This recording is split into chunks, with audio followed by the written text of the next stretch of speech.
Direito e Literatura está de volta para debater o tema O Estrangeiro. Conforme falei na abertura, né, a palavra estrangeiro guarda raízes com a palavra estranho, né? E já na Grécia Antiga, o estrangeiro era visto como o bárbaro.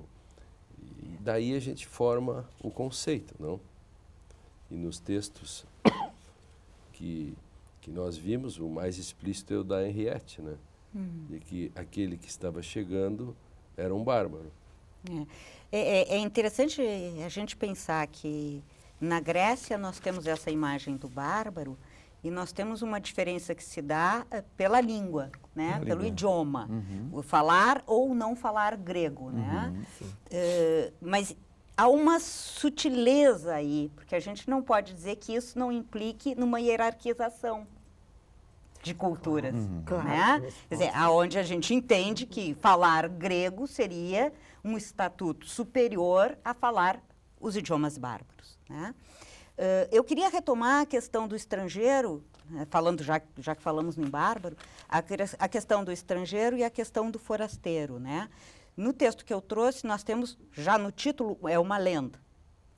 Então, se inscreve em determinado contexto. E esse forasteiro, esse estrangeiro aí, é um forasteiro. Alguém que veio de fora, de outro lugar, né? Então, esse estranho, esse outro, é alguém que vem de uma outra região, tá? Diferente da noção de estrangeiro que está relacionada aos Estados-nações, né? Vir de outro país, não simplesmente de outro lugar. E para complementar assim, a ideia de como é que isso pode funcionar na literatura, já no texto do Walter Benjamin, nós temos os dois tipos de narrador. E ele vai dizer que nós temos aquele narrador que é o lavrador sedentário e o viajante, o marinheiro mercante. Então, aquele que permanece na sua localidade e que é visitado pelos estrangeiros e que, através da memória, recupera a história do seu povo, a história da sua região. Que é o caso aqui da Heloísa, vamos dizer, da visita do olhar do outro, vamos dizer assim, né? Claro, homens ou mulheres, eles estão fazendo esse trânsito, né? E o outro é esse viajante, que é o Gulliver, por exemplo, né? A respeito do qual nós já falamos, que vai em busca dos outros mundos, que vai... Aí ele é o estrangeiro, né? Então, nós temos um narrador como Reobaldo, que fala para um estrangeiro, aquele que conta para o estrangeiro aquilo que aconteceu na sua terra, e nós temos aquele narrador que viaja, né? E que aí é esse estrangeiro viajando que relata esses novos mundos. Ou aí, no caso, o próprio Marco Polo, sim, lá no Marco Italo Polo, Calvino, né? Que também vai... E também a própria, entre outros, né? A própria história do Marco Polo, né? Claro. Então, nós temos esses dois, pensando a partir dos narradores do Walter Benjamin. Seria um duplo movimento. Quando eu percebo, de alguma forma, o estrangeiro no meu contexto e quando eu faço a experiência que tu falavas há pouco, da né? estranheidade, vamos dizer assim, Exato. na saída do meu próprio contexto. Que tu vais. Que eu vou. Mas aí dá para pensar que há também um jogo de passado e de futuro, de antigo e de novo, do ponto de vista das estruturas da narrativa, né? De memória e de expectativas, a partir dessas figuras desses dois narradores. E a relação do estrangeiro com o colonizador? Às vezes um é o outro. Era um pouco aí que eu queria fazer um corte também e fazer uma contribuição. Eu, olhando e estudando na história a parte da imigração, eu vejo especialmente esse imigrante no início do 19, especialmente os europeus vindo para cá, ele espera, a terra dele está expulsando, né? Ele é quase um outro lá na sua terra, porque ele está vindo para este lugar desconhecido. Que lá está quase sem comida. Exatamente, tem uma circunstância lá que o expulsa de alguma forma. E quando ele sai daquele porto e que ele vai, o barco vai indo, e ele primeiro enxerga ainda as pessoas, depois ele vê aquele perfil das casas e depois ele não vê mais nada. Aquela terra... Para usar uma linguagem hermenêutica, só o horizonte? Só o horizonte. Aquela terra que o expulsou, digamos assim, né, abro aspas, passa a ser Heimat, passa a ser a terra natal. Ele imediatamente, ele já tem, e é um pouco a sua fala também, né? Ele é aquele sujeito que já tem um lugar onde um lugar deixado. E ele está indo para um outro incerto e não sabido, né? Que é este aqui, que ele vai constituir muitas vezes no seu próprio olhar. É ele quem vai dizer: o Brasil é assim ou o Brasil tem especialmente a natureza, não é? Que é o que depois é muito ressaltado dos estrangeiros que aqui chegam, né? Mas tem esses dois lados, sim, que tu colocavas. Eu, enquanto aquele sujeito que saí e que deixei a minha terra natal. Eu acho isso sempre me deixa muito... eu acho tem muita sensibilidade esta questão de deixar a terra natal e partir para um outro lugar, em qualquer circunstância. Vocês veem, né, que a pátria é o lugar que a gente escolhe para viver. Isso é uma frase recorrente, né? Né? Por exemplo, claro. Pensa assim, né? O cara nasce em Honduras, né? Assim, um exemplo de um país difícil, quase inviável, né? No meio de outros dificuldades, né? Ditaduras, a democracia sempre é um problema, né?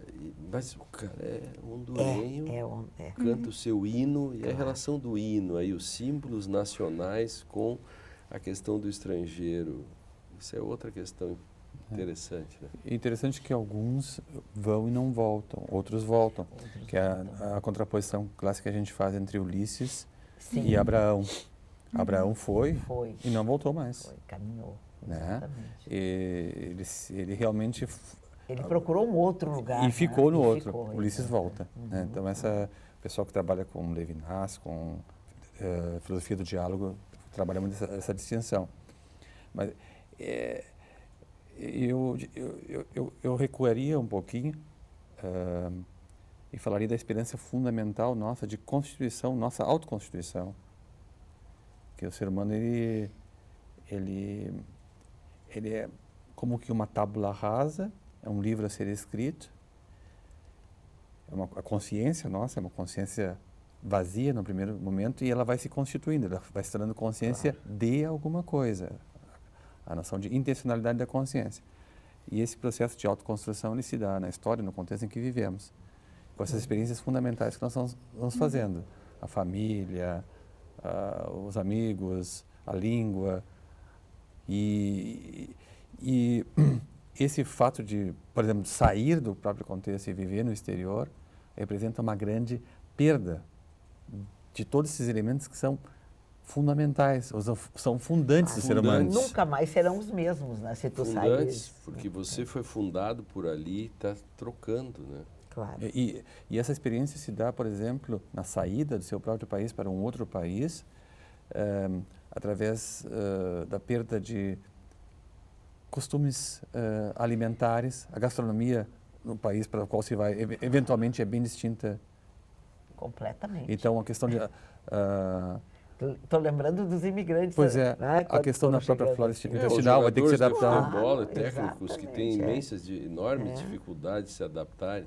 Os meninos saem, vão ganhar o dinheiro, mas de repente já querem voltar. Claro. Então, a Falta questão, feijão. Falta feijão. Alguém tem que levar o feijão, inclusive. Então, a questão A erva mate. da temperatura e do próprio ciclo das estações. Se a pessoa vive numa cidade maravilhosa, em que estive recomendada pelo Lênin agora há pouco tempo, que é Teresina, e vai morar na Alemanha, ele tem uma outra relação com o próprio clima, porque ele em Teresina nunca faz inverno como faz na Alemanha, nem sabe o que é um pullover. Nem se imagina, né? Então, a mudança no que diz respeito a hábitos alimentares, formas de interação com o outro, se eu vou beijar a pessoa, se eu vou só dar a mão, etc. Uma série de coisas que estão no pacote desse desenraizamento. Mas e você... Não, eu só queria perguntar pro Drayton, que o Drayton é um case aqui. O Drayton anda para cima e para baixo na Alemanha, e ele é casado com uma alemã. Uhum.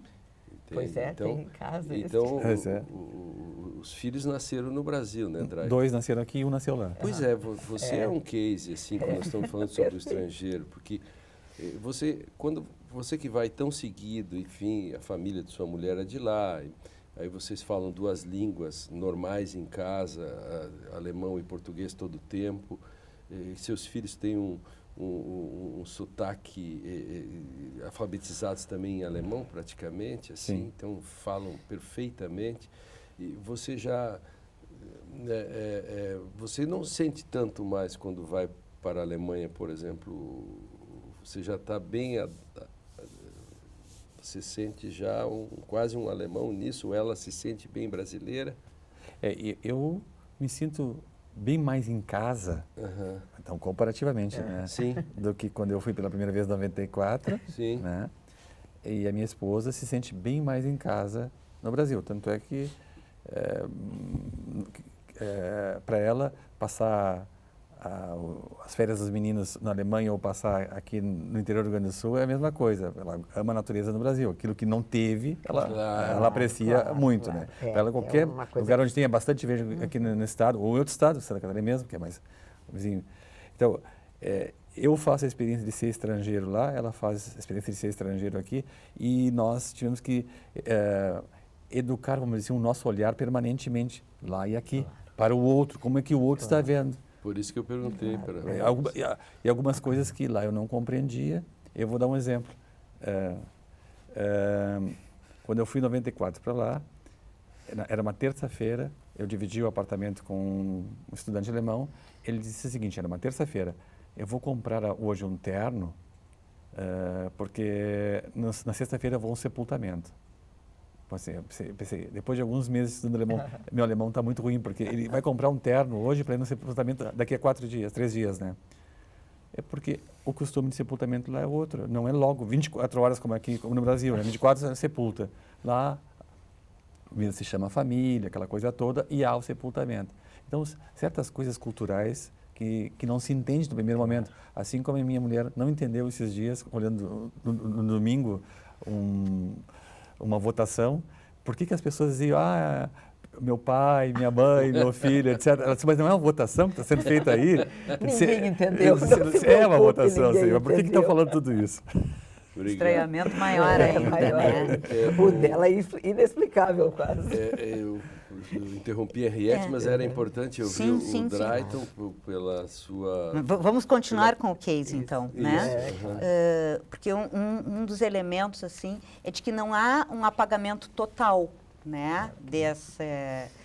Dessa identidade construída na sua origem.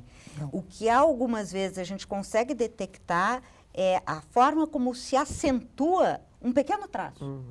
Eu estava me lembrando dos meus filhos quando saíram do Brasil e foram estudar na Europa. Eles passaram a tomar chimarrão.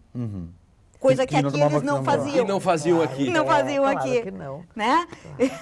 Então, é uma forma levar algo do fundamento. Né? Da sua do identidade. Fundamento cultural. Não perca a sequência. O Direito e Literatura vai agora para um intervalo onde tomaremos um mate.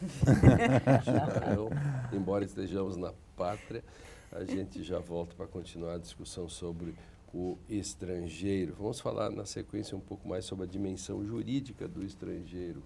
Não saia daí, já voltamos.